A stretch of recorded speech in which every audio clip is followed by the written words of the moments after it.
আল্লাহ রাসূল সাল্লাল্লাহু আলাইহি ওয়াসাল্লাম একদিন বলতেছেন, মাই ইয়াখুযু আন্নি হাউলাইল কালিমাত, কে আছো আমার কাছ থেকে এই কথাগুলি গ্রহণ করবে? আছো কি কেউ?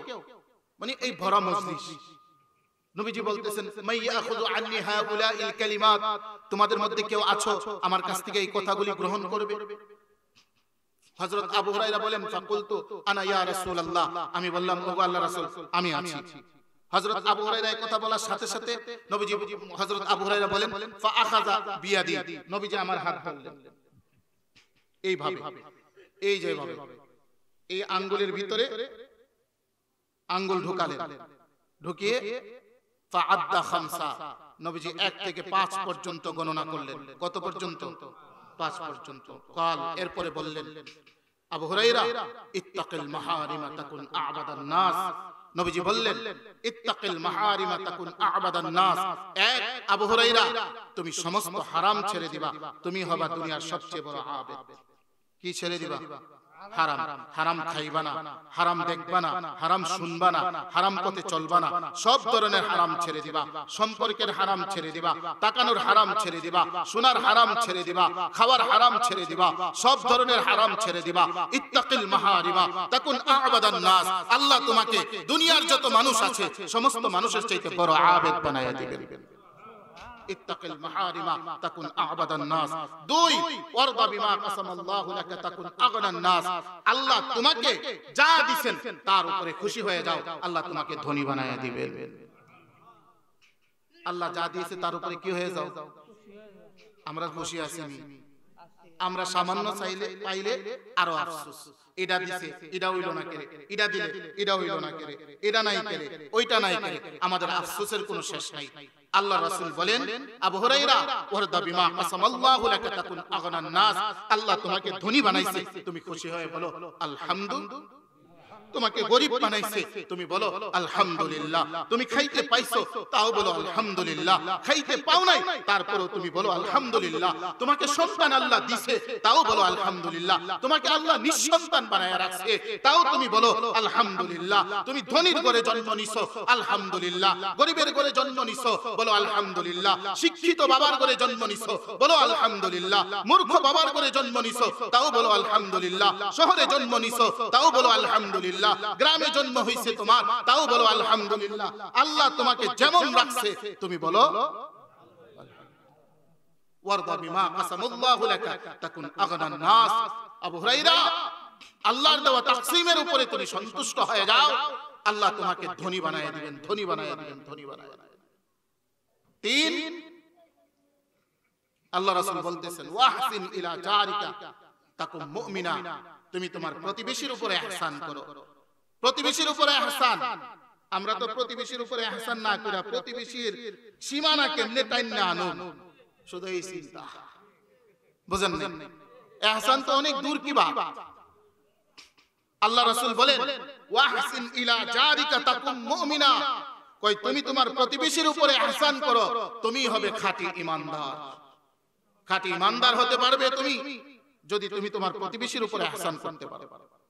4, ওয়াহিব্বা লিন-নাস মা তুহিব্বু লিনাফসিক, তুমি নিজের জন্য যা পছন্দ করো তুমি তোমার অপর মুসলমান ভাইয়ের জন্য যদি তুমি পছন্দ করতে পারো, তুমি হবে প্রকৃত মুসলমান। আমরা তো কি নিজে আরামে থাকতে আরেকজনের আরামের ঘুম হারাম করতে পছন্দ করি, বুঝেন না? নিজে আরামে থাকতে আরেকজনের ঘুম হারাম করতে খুব পছন্দ করি। ছেলে সুন্দর ছেলের বউ নিয়ে ভালো চলতেছে, আরেকজনের বউয়ের সাথে দেন দরবার লাগাইয়া দিছে। আছে না এই সমস্যা? আছে না সমাজে? আছে। আল্লাহর রাসূল বলেন, তুমি যদি প্রকৃত মুসলমান হতে চাও তাহলে এগুলো তোমাকে পরিহার করতে হবে। তুমি নিজের জন্য যা পছন্দ করো অপর মুসলমানের জন্য তোমাকে তা পছন্দ করতে হবে। 5, এটাই জরুরি কথা। এই হাদিসটা আমি এই জন্য বলছি, এখন যে কথাটা বলবো এই কথাটার জন্য, বিশেষ করে এখানে অনেক বেশি যুবক শ্রেণীর ভাইরা বসছো। এই তোমাদেরকে বলছি, তোমাদের ভাই, তোমাদের চাচা, তোমাদের মামা, তোমাদের আপনজন, আমি আল্লাহর কসম করে বলছি, আমার রব আমার দিলের অবস্থা জানেন, আমি কতটা দিল থেকে বলছি, তিনি আমার দিল মাপ পরিমাপ করছেন।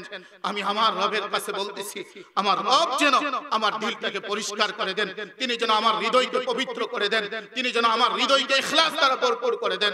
আমি আমার রবের কাছে ভিক্ষা চাইতেছি, আমি আমার রবের দরবারের ভিখারি, আমি ভিক্ষা চাইতেছি।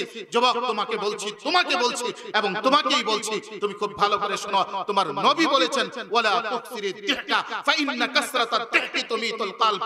এই শোনো, তুমি সারাক্ষণ হাসাহাসি আনন্দ উল্লাসে মগ্ন থাকবে না। যদি মগ্ন থাকো, তোমার হৃদয় মরে যাবে, তোমার অন্তরাত্মা মরে যাবে, তোমার রূহ মরে যাবে, তোমার আত্মা মরে যাবে।